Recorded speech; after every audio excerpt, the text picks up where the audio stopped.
आज पीएम मोदी मेरा ख्याल है वो पहुंच गए हैं फ्रांस में।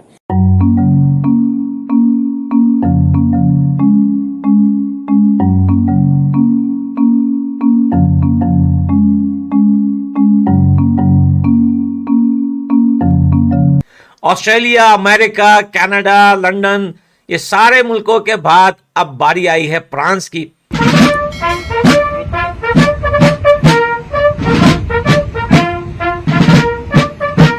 दोस्तों, आप लोगों ने देखा कि किस तरीके से गार्ड ऑफ ऑनर दिया गया नरेंद्र मोदी जी को, रेड कारपेट बिछाया गया और खुद वहां की प्रधानमंत्री जो है नरेंद्र मोदी जी को रिसीव करने के लिए आई थी। फ्रांस ਨੂੰ मजा आया ना, फ्रांस ਨੂੰ मजा आया चीफ गेस्ट बनाने ਦਾ मोदी साहब ਨੂੰ। चीफ गेस्ट भी लेके आए हैं, नाल 27 जहाज भी ले चले।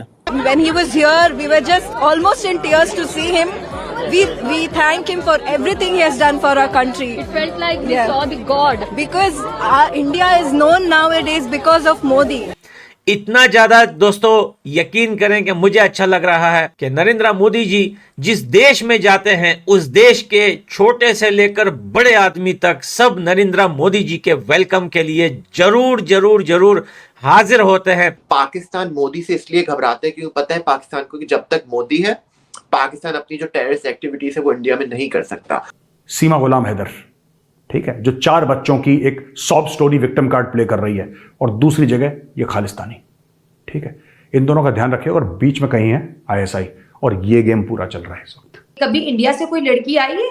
ये हमारे संस्कार है कि हमारी लड़कियां भागती फिर रही हैं। नमस्कार दोस्तों, रिसेंटली हमारे प्रधानमंत्री मोदी जी पहुंच गए हैं फ्रांस, और फ्रांस में हमारे मोदी जी का भव्य स्वागत किया गया और एयरपोर्ट पर भी मोदी जी को गॉर्ड ऑफ ऑनर दिया गया और साथ में हमारे मोदी जी का स्वागत भारत के राष्ट्रगान बजाते हुए किया गया।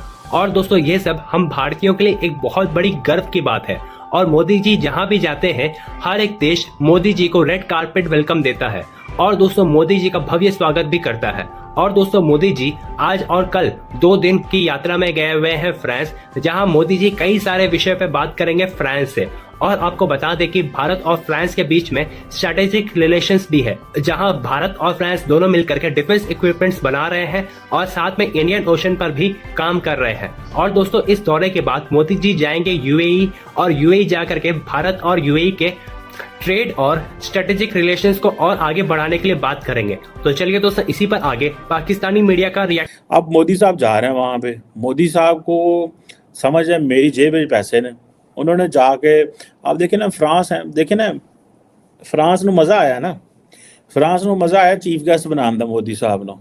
चीफ गेस्ट भी लेके आए हैं, नाल 27 जहाज भी ले चले, नाल जनाब सबमरीना भी ले चले, नाल कोई और टेक्नोलॉजी भी ले जाएगी। इससे पहले हम आपको पता बात कर चुके हैं। सो अब ये आप देख लें कि इससे पहले अगर आपको याद हो कि जब राफेल लेने जब पहली कंटिजेंट राफेल का इंडिया को मिला था तो राजनाथ सिंह साहब थे, वो फ्रांस गए, पेरिस थे आई थिंक, वहाँ पे जाके उन्होंने सारी वो अपना जो भी किसी चीज़ को वेलकम करने के लिए वो तकरीबात होती हैं वो की, कोई वो नारियल वगैरह तोड़ा जो हमने अक्सर फिल्मों में भी देखा हुआ है। So obviously we have known India more from movies which is a reality. So ये सारा कुछ वो जो है करने वाले हैं। अब ये जो दूसरा 3 एक जो है स्कॉर्पियन सबमरीन्स जो हैं वो भी ख़रीद रहे हैं, और जिसे वो ये समझ लें कि जो I think Mazagon dock ship builders है वहाँ पे बने तैयार होंगी।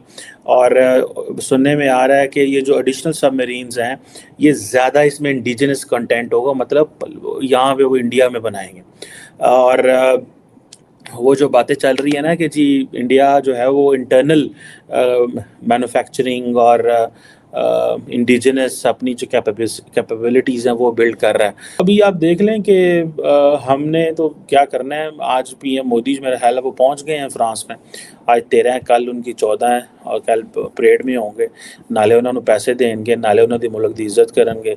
तो फ्रेंच का क्यों नहीं दिल करेगा यार हम इसको ज़रा अलहदा प्रोटोकॉल दें, दिल तो करता है। और गेस्ट ऑफ ऑनर बनाया उन्होंने, ठीक है, मेरे वज़ीर आज़म गए सन फ्रांस, पैसे पूसे ले आए ना, दूसरा फ्रांस ने हमें पैसे दिए, उन्होंने कहा यार TLP 2LP जी है ना ये बड़ी मछरी है पाकिस्तान के विच, इन्होंने दो पैसे खामोश करो इन्होंने। तो हमें तो वो इस तरह मैनेज कर रहे हैं यार, एक इंपॉर्टेंट कंट्री है साउथ एशिया में, ठीक है। पाकिस्तान का और फ्रांस का तो मेरा ख्याल है फॉरेन सेक्रेटरी लेवल का डायलॉग है, यहाँ पे तो भारत का वज़ीर-ए-आज़म वहाँ पे चीफ गेस्ट बना हुआ है ना। पाकिस्तान और फ्रांस का फॉरेन सेक्रेटरी लेवल का डायलॉग है, this is what I heard. मैंने सरकारी लोगों से ये बात सुनी, मैंने प्राइवेट लोगों से ये बात नहीं सुनी, और मैंने एक जगह ये लिखा भी था। सो ये चीज़ें जो हैं आप देख लें कि किस तरह चल रही है। पीएम मोदी जो है वो अपने आप को उन्होंने किस तरह वर्ल्ड लेवल के लीडरशिप में बैठ रहे हैं। पिछले महीने वो बैठे हुए थे वाशिंगटन, इस महीने पेरिस, पिछले हफ्ते उन्होंने जो है वो मॉस्को, बीजिंग के साथ बात की एंड ऑल दैट। सो ये चीज़ें जो हैं that tells a lot of story.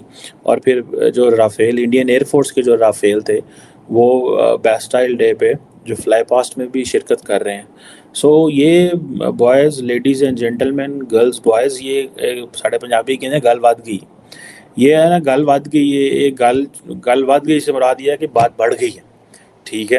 हमारे पंजाबी में बोलते हैं गल वध गई है, ये गल साढ़े हथों निकल गई है, ये वो गल्लां नहीं रहियां ਜਿਹੜੀਆਂ ਗੱਲਾਂ ਪਹਿਲਾਂ ਹੁੰਦੀਆਂ ਸਨ, ठीक है ना जी। ਜਿਹੜੀਆਂ ਗੱਲਾਂ ਪਹਿਲਾਂ ਹੁੰਦੀਆਂ ਸਨ ਇਹ ਉਹ ਨਹੀਂ ਰਹੀਆਂ, ਗੱਲਾਂ ਬਦਲ ਗਈਆਂ ਨੇ ਹੁਣ। ਤੇ ਹੁਣ ਤੁਸੀਂ ਹਿਸਾਬ ਲਾ ਲਓ ਕਿ ਸਾਡੀਆਂ ਗੱਲਾਂ ਜਿਹੜੀਆਂ ਨੇ ਉਹ जिसे कहते हैं ना उनकी वो हमें वो जिसे कहते हैं ना मज़ा नहीं आ रहा। हमें वो मज़ा इसलिए नहीं आ रहा कि बिकॉज कि हम आपस में लड़ाइयाँ कर रहे हैं। भारत जिसको हमारे यहाँ पे कहता है अजली दुश्मन है, इंज है, उंज है, वो भाईजान छक्के छुड़ा रहा है। अब तो हम वो ज़ाहिर बात हमारे डिफेंस वाले बातें कर रहे होंगे, लेकिन साडा मीडिया खामोश है। मीडिया बिल्कुल खामोश है, कहता इंडिया की कोई खबर नहीं देनी, सिर्फ उतनी भैड़ियां खबर देनी है। 2018 में एक म्यूजिक वीडियो शूट हो रही थी कश्मीर हूँ मैं के नाम से, और उसके अंदर मुझे बोला गया था कि एज एन एक्ट करने के लिए। हालांकि मैंने मना भी नहीं करा था कुछ ऐसा, लेकिन मैंने बस पाकिस्तान जी ये सवाल कर लिया था कि ये जो आप फेक प्रोपेगेंडा दिखा रहे हैं, अगर ये चीज असल में हो रही है तो आपको मेरी क्यों जरूरत पड़ रही है? अगर ये चीज जो आप दिखा रहे हो कश्मीर में कि जी मुसलमानों पर जुल्म हो रहा है और उसमें आप मुझे यूज कर रहे हो एज एन एक्टर कि मैं उसको पोर्ट्रे करूं उस चीज को, तो मैंने उनसे बस ये कहा अगर ये चीज असल में हो रही है तो आप रियल कश्मीरी को लो, आप मुझे क्यों ले रहे हो फिर? जिसकी वजह से जी उन्होंने मेरे ऊपर जियो एजेंट का इल्जाम लगा दिया, रॉ एजेंट का इल्जाम लगा दिया। उन्होंने कर दिया जी इसके तो ब्लॉन्ड हेयर है तो जियो एजेंट होगा, मेरे ऊपर इस तरह की बातें ना इन्होंने लगाएंगे। फिर जी मैं सितंबर 2019 में जी मैं अमेरिका आ गया। उसके बाद इन्होंने जी मेरे ऊपर अलग अलग तरह की एफआईआर कटवा दी कि शयान ने पाकिस्तान के साथ गद्दारी करी है, या शयान ने कोई जो है वो पाकिस्तान की सीक्रेट इंफॉर्मेशन लीक कर दी है, ये गद्दार है, और इस तरह के फजूल मेरे ऊपर 12 से ज्यादा एफआईआर कटवा दी इन्होंने। अच्छा, तो उसके बाद से आपने भारत को पसंद करना शुरू कर दिया फिर? देखिए भारत को पसंद नापसंद की बात नहीं है ये ना, लेकिन देखिए एक कंट्री जहां पर आपके पूर्वज रहे, अब आप उसी से नफरत करो, ये तो कोई देखिए बात ना समझ नहीं आती।